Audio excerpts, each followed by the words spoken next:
गरुडगमन तव चरणकमलमिह मनसि लसतु मम नित्यम्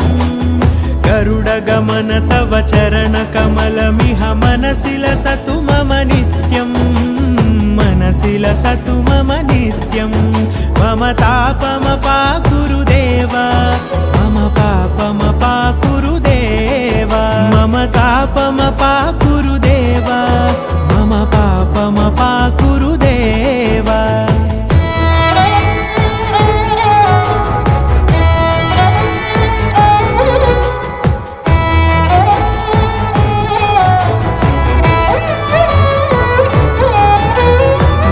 जनयन विधि नमुचिहरण मुख विबुध विनुत पद पद्मा जल जनयन विधि नमुचिहरण मुख विबुध विनुत पद पद्मा विबुध विनुत पद